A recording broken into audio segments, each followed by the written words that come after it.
Assalamualaikum warahmatullahi wabarakatuh.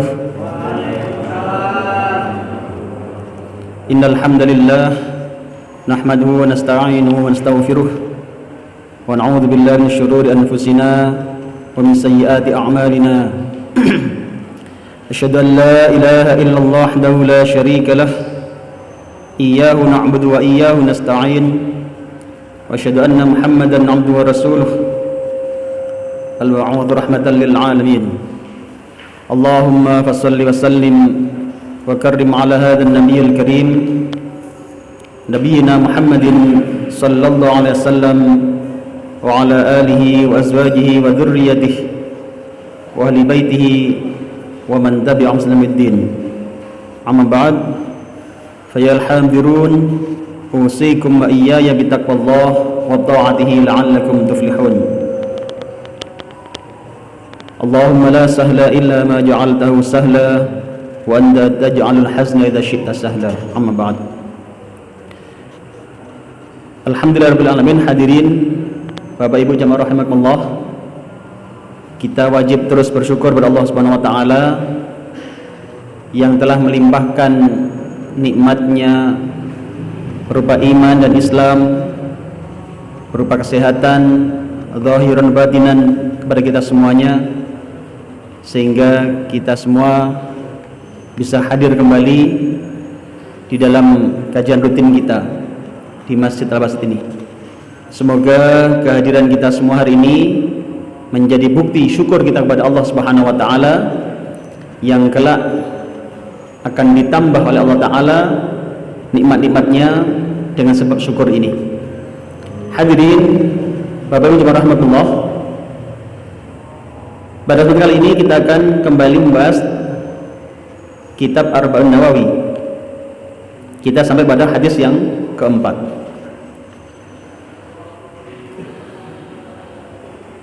An Abi Abdurrahman Abdullah bin Mas'ud radhiyallahu anhu qala haddatsana Rasulullah sallallahu alaihi wasallam wa as-sadiqul masduq inna ahadakum yujma'u khalquhu fi batni ummihi 40 yawman nutfah thumma yakunu 'alaqatan mithla dhalik thumma yakunu mudghatan mithla dhalik thumma yursalu ilaihi al-malak fayanfukhu fihi ar-ruh wa yu'maru bi arba'i kalimatin bi kadbi rizqihi wa ajalihi wa amalihi wa syaqiyyun aw sa'idun fallahi alladhi la ilaha ghairuhu inna ahadakum la ya'malu bi'amalin ahli al-jannah hatta ma yakunu bainahu wa bainaha illa dira'un fayasbiqu alaihi al-kitab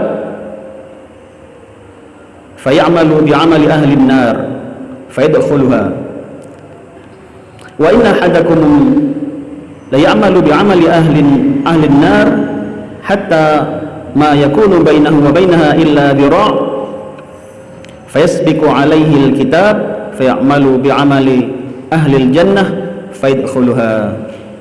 Rawahul Bukhari wa Muslim. Hadirin rahmatullah, hadis keempat ini yang diriwayatkan oleh Imam Bukhari dan Muslim dari Abi Abdurrahman Abdullah bin Mas'ud radhiyallahu anhu. Beliau adalah sahabat Nabi yang belajar kepada Rasulullah, berguru pada Nabi saat usia masih muda. Beliau adalah Ibnu Mas'ud, putra dari sahabat yang beliau ini pada saat usianya masih sangat muda, bersama dengan sahabat yang lain, Ibnu Umar, Ibnu Abbas, mereka belajar kepada Nabi Muhammad SAW. Ya. Ini sekali lagi menjadi sunnah dari para sahabat Nabi, yaitu putra-putrinya, putra-putra di sini yang usianya masih sangat muda ini sudah diantarkan langsung kepada Rasulullah Muhammad SAW untuk berguru pada beliau. Maka kalau saat ini kita memiliki putra-putri, sudah semestinya tidak hanya kita yang ngaji, tapi anak-anak kita juga kita ajak ngaji. Kita antarkan kepada para asatir wal asatidzah untuk berguru kepada mereka. Hadirin rahimakumullah,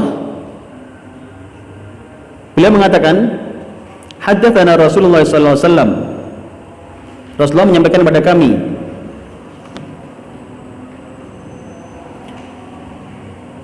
wa huwa as-shadiqul masduq, dan beliau adalah orang yang benar dan dibenarkan.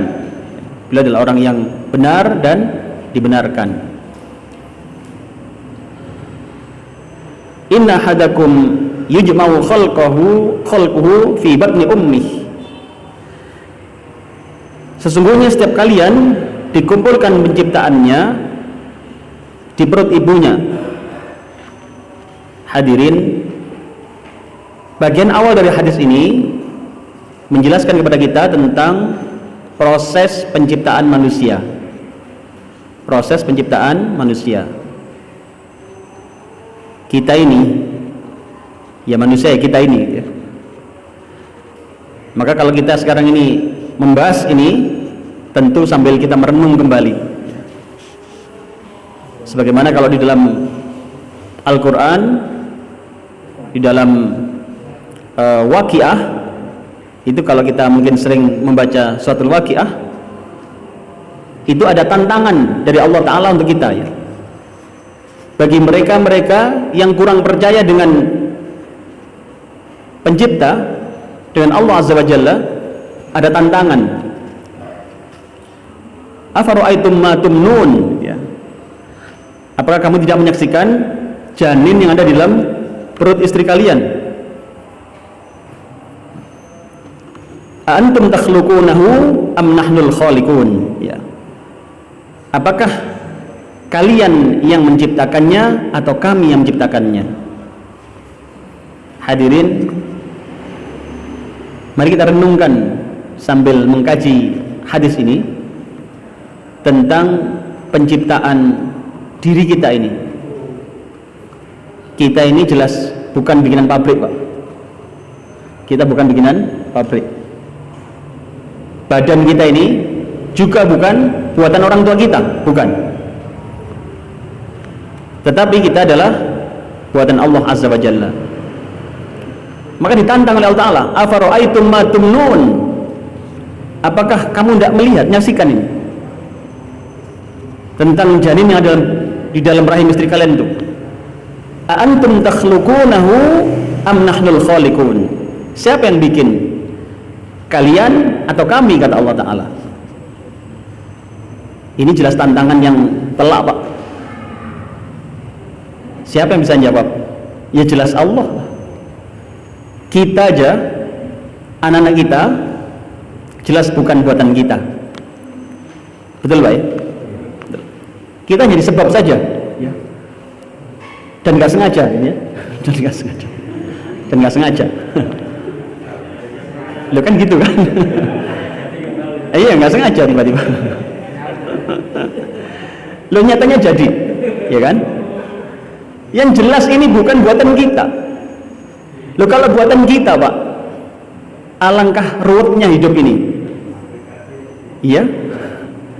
Mungkin pada saat bulan-bulan pertama panjenengan mau bekerja, berangkat ke kantor, nggak boleh sama istrinya. Nggak usah ngantor, Pak. Sekarang waktunya nggambar alis. Kan begitu. Lo kalau itu buatan kita, pasti begitu, Pak. Alangkah susahnya. Bulan kedua sudah mulai nampak bentuk janin itu, semakin ruwet, Pak, itu. Bagaimana kita meletakkan saraf-sarafnya, bagaimana menghidupkan bagian dalam dari anak kita ini. Tentu semakin ruwet kalau kita yang menciptakan, dan pasti ternyata bukan kita. Maka afara'aitum ma tumnun antum takhluqunahu am nahnul khaliqun. Siapa yang bikin? Kalian atau kami, kata Allah. Jelas jawabannya adalah Allah Azza wa Jalla. Maka kalau kemudian kita sudah tahu anak kita adalah bukan buatan kita, sama, Pak, kita juga bukan buatan orang tua kita. Yang menciptakan kita Yang menghidupkan kita adalah Allah Azza wa Jalla. Hadirin, maka dalam perenungan tentang keberadaan diri kita ini, sesungguhnya kita juga akan sampai pada saatnya berarti hidup ini bukan milik kita. Hidup ini bukan milik kita. Buktinya apa? Ketika diambil oleh pemiliknya, tidak ada yang bisa menolak. Mohon maaf Pak, kemarin lusa ada musibah kan ya? Kita semua tahu pesawat jatuh dan meledak. Wallahu alam, apakah masih ada penumpang yang selamat? Wallahu alam, kita belum tahu sampai hari ini. Tetapi dari penampakan puing-puingnya, rasanya sudah susah untuk ditemukan hidup-hidup. Kita doakan semoga Allah mengampuni dosa-dosa mereka, para korban ini. Kita tidak sedang semakin menyayat hati dari keluarga korban, bukan, tetapi kita coba mengambil hikmah dari kejadian ini. Bayangkan hadirin, mereka dalam video yang beredar ya, terkait awal saat mau berangkat itu, mereka sangat riang gembira. Yang video beredar ya di medsos Pak, Allah alam itu memang kebenarannya perlu dicek ulang ya. Tapi nampak itu di bandara dan mereka sangat gembira berpisah sama saudaranya. Mereka begitu gembira, tidak terbayang sama sekali. Ternyata itu adalah menit-menit terakhir kehidupan mereka. Hadirin, mereka kemudian berjajar masuk ke pesawat, mengangkat barangnya masing-masing bersama putra-putrinya yang dengan keluarganya, bersama pasangannya yang dengan suami atau istrinya. Gembira sekali Pak. Tidak terbayang kemudian 5 menit setelah lepas landas, kemudian Allah memanggil mereka. Hadirin, saya nggak bisa bayangkan Pak, seandainya pada saat di ruang tunggu itu, ada pengumuman Pak, para penumpang yang terhormat, silakan mempersiapkan diri, segera masuk ke pesawat karena pesawat akan segera berangkat dan 5 menit kemudian akan meledak. Kira-kira mau naik gak Pak? Pasti pulang Pak ya, gak mau naik. Hadirin, itulah kematian Pak, itulah kematian, rahasia ilahi. Tidak ada yang tahu, bahkan kita semua pun tidak ada yang pernah tahu. Maka salah satu hikmahnya dengan adanya kematian yang disembunyikan ini, agar kita mempersiapkan diri baik-baik. Semoga kita semua yang hadir hari ini diberikan Allah husnul khatimah, amin ya rabbal alamin. Hadirin Allah, kita lanjutkan tadi. Rasulullah menyebutkan, inna hadakum yujma'u khalquhu fi batni ummih 40 yawman nutfatan. Rasulullah menyebutkan, kalian itu pada saat awal penciptaan itu 40 hari pertama itu dikumpulkan di dalam rahim ibu kalian adalah bentuk nutfatan, bentuk setetes nutfah, setetes mani. Jadi saat itu yujma'u, dikumpulkan dari mana? Dari mani laki-laki dan dari mani perempuan. Hadirin, mani laki-laki itu konon Pak, pada saat dikeluarkan ke dalam rahim itu jumlahnya tidak hanya satu Pak, jumlahnya tidak hanya satu, selnya itu Pak tidak hanya satu, selnya itu ribuan, bahkan ratusan ribu, bahkan jutaan bisa jadi sel-sel yang keluar dan masuk ke dalam rahim istri kita atau ibu kita ketika kita masih saat itu. Hadirin, dari sekian juta sel tadi itu ternyata yang jadi cuma satu, Pak. Siapa? Kita ini, Pak. Betul ya? Makanya kita ini pilihan. Jadi kita ini pilihan, Pak. Walladzi ansyakum wa ja'ala lakumus sam'a wal absara wal afidah qalilan ma tashkurun. Walladzi ansyakum, kul huwallazi ansyakum, katakanlah dialah Allah yang ansyakum. Ansya di sini bisa bermakna memilih, menunjuk. Dialah Allah yang memilih kamu. Kita dipilih, Pak, dari sekian ratus ribu sel, sekian juta sel, kita dipilih, dikehendaki oleh Allah Ta'ala, ditunjuk kamu, kita ini, Pak. Hadirin, mari kita renungkan, Pak, sampai di sini. Kok kita yang dipilih?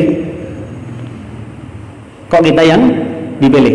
Pada saat itu jumlahnya jutaan sel. Kok yang dipilih kita? Pernah betul dengan mikirkan begitu, Pak? Lah iya, dulu itu ada jutaan sel, kok ya saya ya yang kepilih dia. Pernah mikir betul? Atau tidak pernah bayangkan begitu, Pak? Pokoknya urip gitu aja ya. Mari kita renungkan, Pak, karena ternyata ada hikmah di situ, Pak. Kita dipilih dari sekian juta sel yang lain. Kalau misalkan seorang pimpinan, Pak, ada tugas penting, misalkan tentara, kemudian mau menyerang musuh dan hanya butuh satu orang saja, Pak, padahal tentaranya jumlahnya ratusan ribu. Kira-kira yang dipilih ini yang kayak apa, Pak? Yang paling hebat atau paling remuk?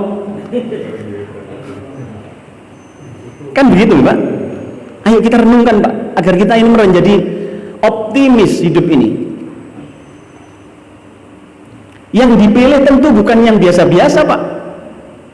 Dia akan mewakili, bahkan mengalahkan tanda kutip sekian juta kandidat yang lain, Pak. Yang dipilih tidak 1000, tidak 100, tidak juga 10, satu, Pak, yang dipilih, Pak. Berarti sudah paling hebat pilihan.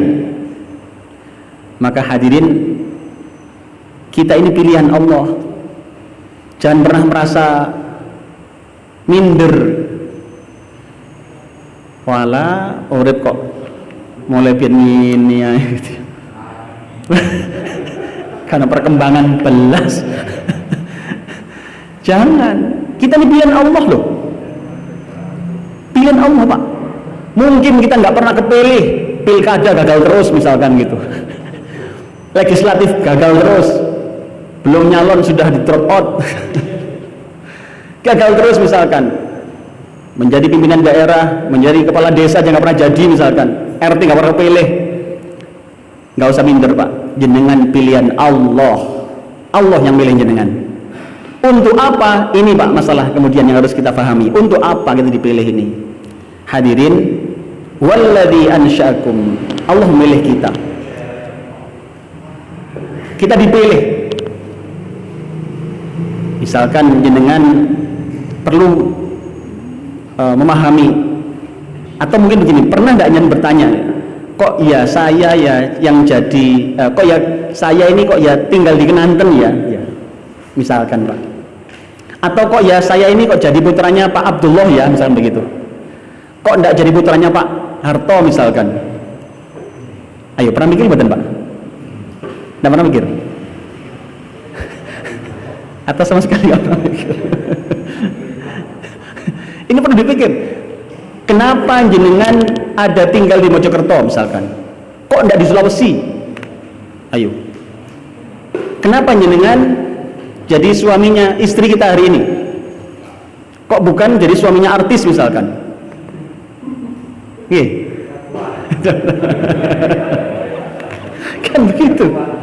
kuat. Mari kita pikirkan Pak, ternyata ada hikmah di situ. Apa hikmahnya? Walladzi ansya'akum, Allah milih kalian. Kita yang dipilih Pak, kita yang dipilih. Dari sekian juta kandidat yang akan jadi putra Pak Abdullah, kita yang dipilih. Jadi sekian ribu kandidat yang akan jadi orang Mojokerto, kita yang dipilih. Bahkan dari sekian juta yang akan hidup di Kenanten, jenengan yang dipilih ternyata. Walladzi ansya'akum, maka kita dipilih. Untuk apa? Ini harus kita tahu Pak, untuk apa di sini? Jenengan kenapa jadi orang Kenanten? Ya ketepaan Ustadz waktu itu nikah dapat orang Kenanten, kesasar gitu aja. Tentu tidak begitu. Ada maksudnya, ada maunya Allah ini. Ternyata Allah memilih kita. Maka berarti ada masalah di sini Pak. Ada PR. Kalau jenengan fahami di skup keluarga, ada PR di keluarga panjenengan yang Allah memilih panjenengan menjadi solusinya. Di kampung kita ada masalah yang Allah memilih panjenengan menjadi solusinya. Maka harusnya seorang mukmin hadir sebagai solusi, bukan biang kerok. Jangan gara-gara kita hadir semakin ruwet dunia ini. Jangan gara-gara hadir semakin runyam keluarga kita. Harusnya kita jadi solusi. Ketika di keluarga jadi solusinya, di masyarakat jadi solusinya, di kantor siapa yang milih jenengan sampai saat ini jadi di kantor kita? Bukan kita, Allah yang milih kita. Hadirin rahimakumullah, kita lanjutkan. Jadi Allah mengumpulkan kita berupa nutfah itu 40 hari di dalam rahim ibu kita. Tsumma yakunu 'alaqatan mithla dzalik, kemudian menjadi segumpal darah selama 40 hari juga. 40 hari. Jadi kita ini dulu sebagai awalnya Pak, itu sesuatu yang sangat tidak berharga ya. Maaf Pak, maaf. Bibitnya ayam Pak, maaf. Bibitnya ayam itu masih ada harganya Pak. Betul nggih? Bibit ayam masih ada harganya. Berapa sekilo Pak? Ya. Tapi bibit manusia Pak, maaf. Siapa mau beli? Gak laku Pak. Kita ini dari itu Pak dulu Pak. Kalau sekarang lahir kemudian keluar sombongnya, keluar astagfirullah. Apa lupa kemarin dari apa kita ini? Ya Allah. Makanya ini sambil kita hayati Pak hadis ini. Kita tidak hanya sekedar tekstual, tapi kita hayati. Ternyata proses ini yang kita alami dulu. Karena ini cerita tentang kita loh. Kamu kata Rasulullah dulu itu dikumpulkan di perut ibumu 40 hari pertama menjadi apa? Nutfah. Kemudian 40 hari berikutnya menjadi alaqah, menjadi segumpal darah. Kemudian 40 hari berikutnya menjadi mudghah. Mudghah ini sudah ada bentuknya Pak. Sudah berbentuk. Sudah ada kepalanya, sudah ada kakinya, sudah nampak semuanya Pak. Mudghah. Kemudian thumma yursalu ilaihi al-malak fayanfukhu fihi ar-ruh. Kemudian Allah mengutus malaikat kepadanya, kepada apa namanya mudghah tadi itu, fayanfukhu fihi ar-ruh, kemudian meniupkan ruh.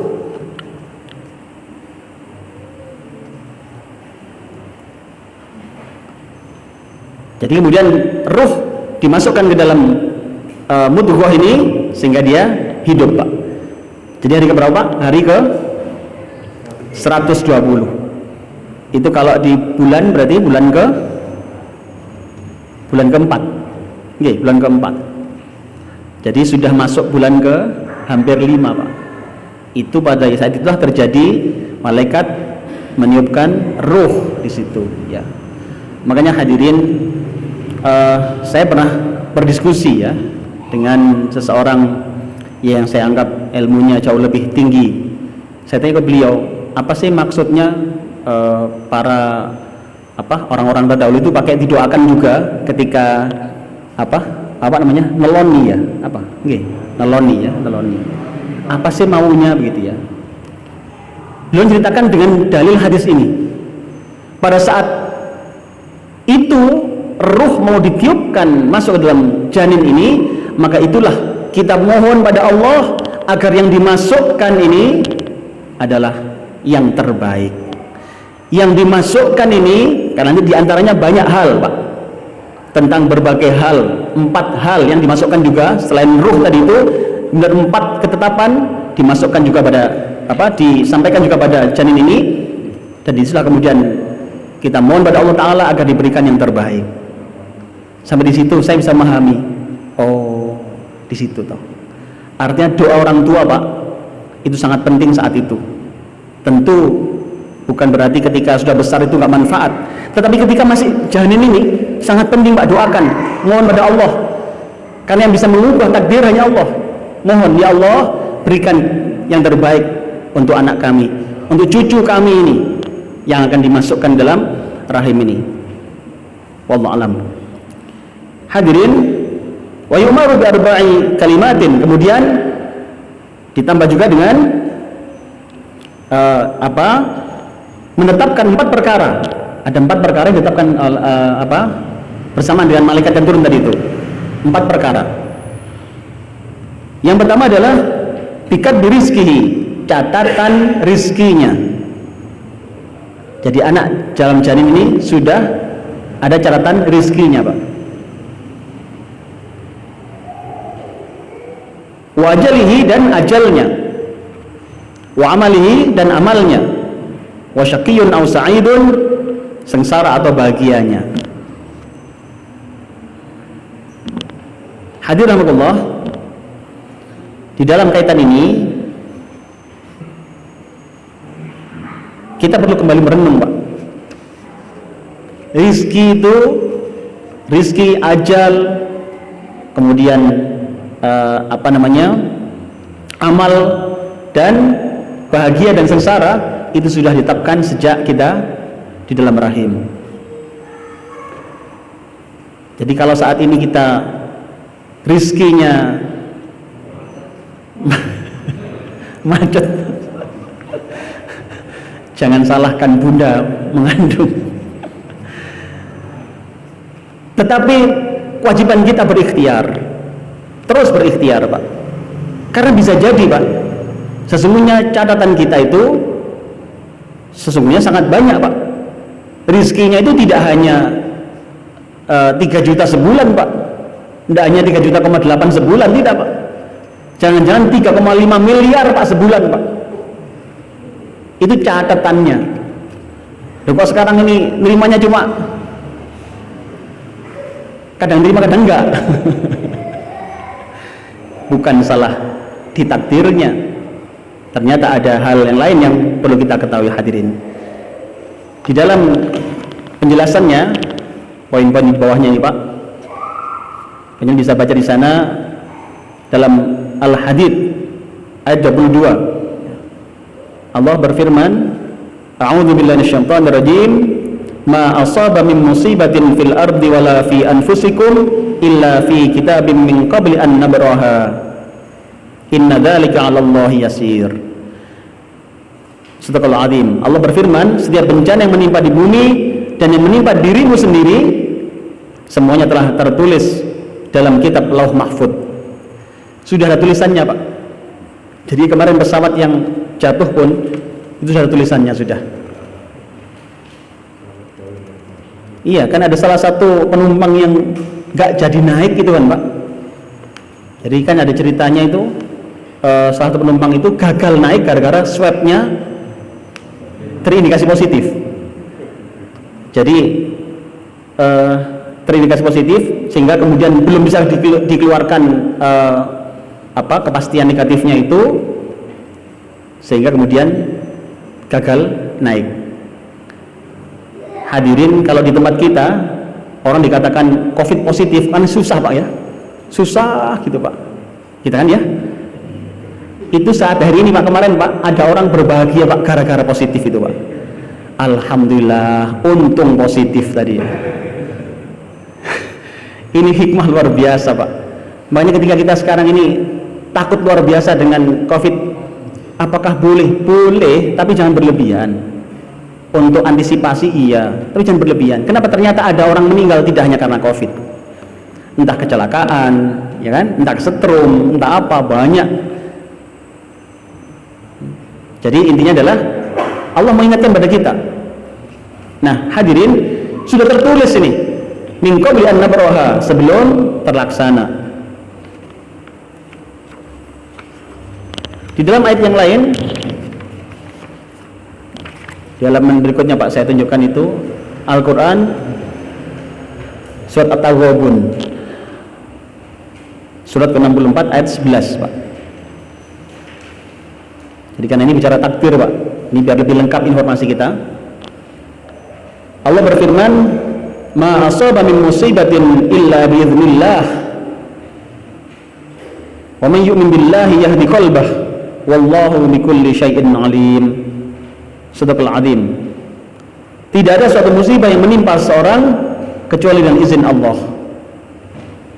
Apapun yang terjadi Pak, semua dengan izin Allah. Dan barang siapa beriman kepada Allah, niscaya Allah akan memberi petunjuk kepada hatinya, yahdi qalbah. Dan Allah Maha mengetahui segala sesuatu. Hadirin, ternyata salah satu cara agar kita mendapatkan jalan keluar ketika terjadi musibah apa? Segera sambungkan hati kita dengan Allah Subhanahu wa taala. Sambungkan, fahamkan bahwasannya yang terjadi ini adalah ketetapan dari Allah Subhanahu wa taala. Di dalam kitab Riyadhus Shalihin ada penjelasan satu hadis Nabi, yaitu ketika ada musibah maka sampaikanlah, katakanlah qaddarullaha masya'a fa'ala. Semua ini ketetapan Allah, dan apa yang dikehendaki Allah pasti terjadi. Makanya hadirin, kalau ada musibah itu jangan kemudian kita sibuk mencari pembenar ya. Habis ketipu misalkan ya, ibu-ibu misalkan dikabari suami ketipu misalkan, langsung lah yo kan harus tak omongi. Itu tidak menyelesaikan masalah Bu, tambah ruwet itu nanti. Karena Rasul menyebutkan jangan mengatakan andai kata, jangan katakan lau atau andai kata, jangan. Wah, ruang umum ngelakkan numpak pesawat gitu kan ya, ruang umum kan gitu kan ya. Ya kalau tahu mau meledak, siapa yang mau naik kan gitu kan? Dia mau naik Pak. Wah, tahu gitu tadi nggak naik bis ya. Kalau tahu bisnya mogok ya. Kalau tahu kan nggak ada yang tahu. Maka katakanlah qaddarullaha masya'a fa'ala. Ini ketetapan Allah. Inna lillahi wa inna ilaihi raji'un. Kita ini milik Allah. Maka ketika ada musibah, yang difikirkan pertama kali Pak, itu solusinya. Apa? Solusinya. Jangan mikir kenapanya. Cari solusi dulu. Rumah kebakaran, jangan bingung mikir apaan ya kebong ya, singgare kebong apaan ya. Ini keburu habis Pak rumahnya Pak. Mikir solusi dulu sudah. Ada kecelakaan, mikir solusi dulu, gimana caranya. Baru setelah selesai mikir, kenapa ya kok terjadi kecelakaan, biar nggak terulang lagi. Kenapa ya kok terjadi kebakaran, biar nggak terulang lagi. Itu setelahnya Pak. Makanya pertama kali adalah apa? Kita nyambung pada Allah, qaddarullaha masya'a fa'ala. Ini adalah ketetapan dari Allah. Ketika Allah menghendaki pasti terlaksana, terjadi. Maka ketika kita nyambung pada Allah, yahdi qalbah, akan ada jalan keluar Pak. Jadi ini solusinya adalah pertama, fahami ini adalah dari Allah. Kalau sampai di situ yahdi qalbah, Allah akan berikan hidayah, bimbingan untuk kita. Hadirahmatullah, kita kembali hadis tadi. Kemudian Rasulullah menyebutkan, "Fawallahilladzi la ilaha ghairuh."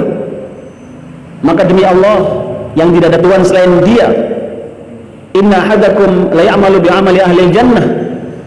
Sesungguhnya seseorang di antara kalian beramal dengan amal ahli surga, amalnya baik, kelakuannya baik, sampai hatta ma yakunu bainahu wa bainaha illa dira'un, sampai jarak antara dia dengan surga itu tinggal 1 dhira', satu hasta, 1 hasta Pak, hanya kan segini Pak ya, sak jangkauan sudah.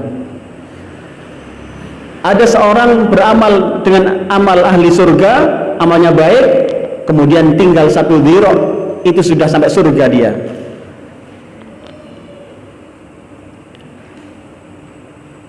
Fayasbiqu alaihil kitab, kemudian kepadanya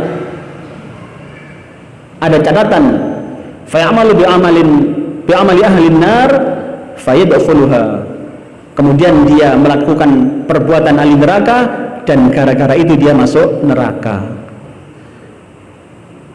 Ada orang beramal baik sampai dia dengan surga sudah sangat dekat, kemudian karena ada catatan dari Allah Ta'ala tadi yang ditetapkan ketika masa janin tadi itu, kemudian dia melakukan perbuatan tercela dan dia mati dalam keadaan tercela, akhirnya dia masuk neraka gara-gara itu. Na'udzubillah min dzalik.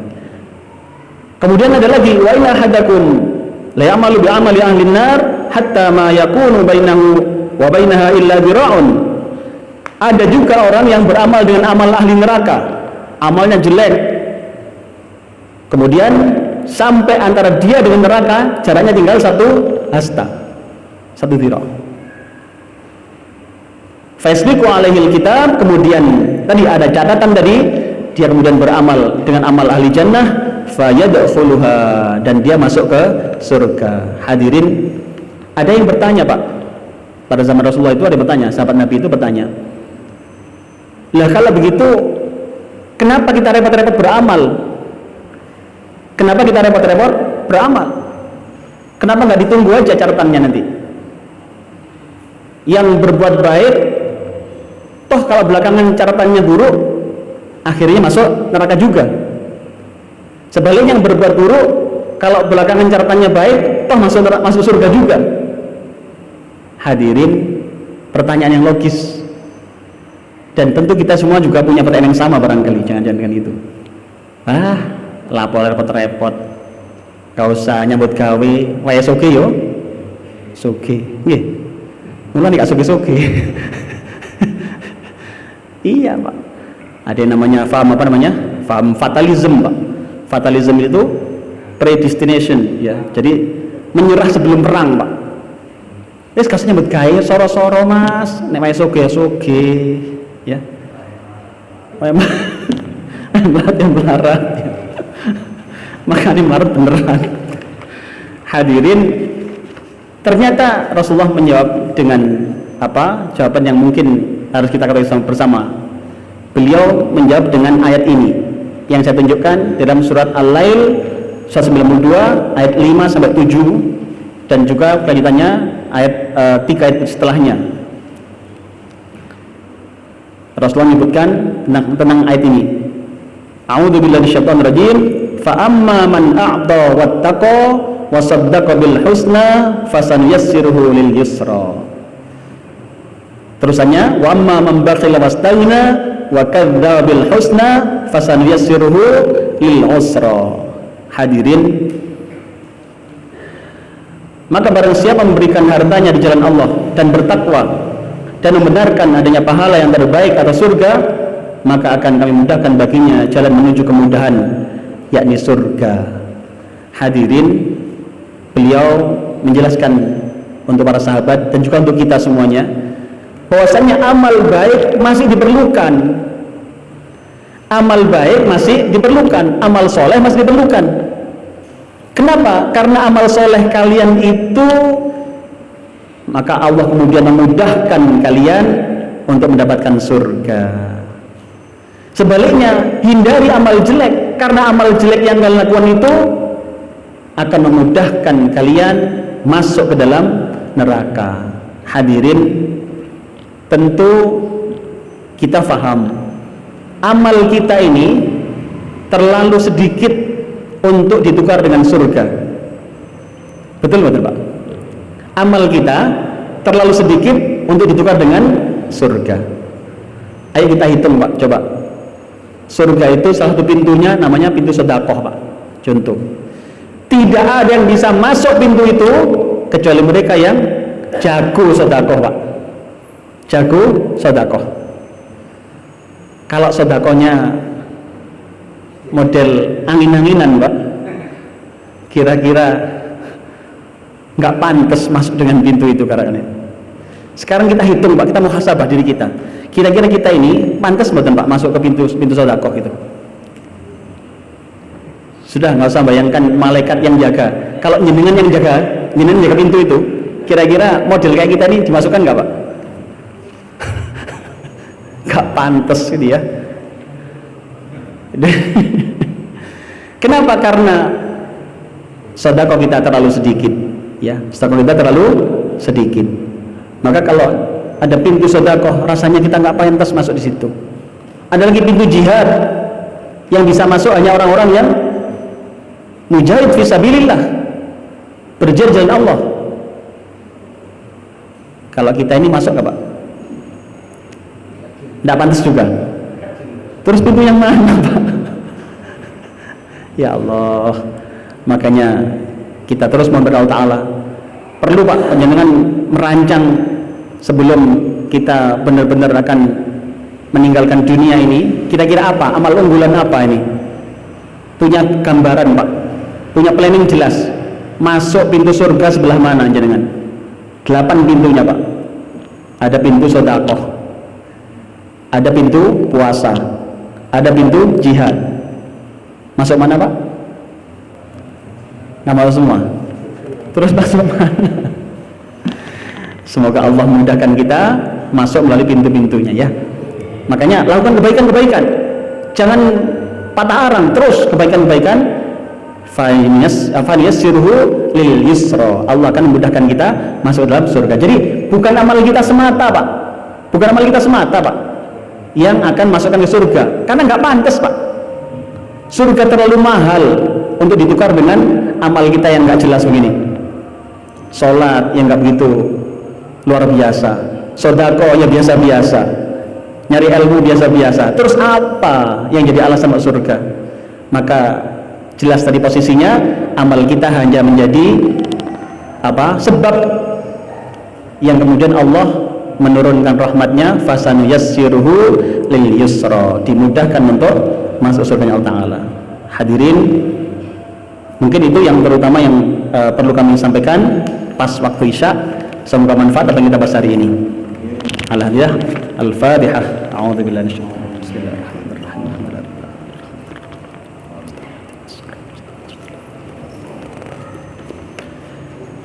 Terima kasih perhatiannya. Mohon maaf kekurangan. Alhamdulillah. Subhanakallahumma bihamdika asyhadu an la ilaha illa anta astaghfiruka wa atubu ilaik. Assalamualaikum warahmatullahi wabarakatuh.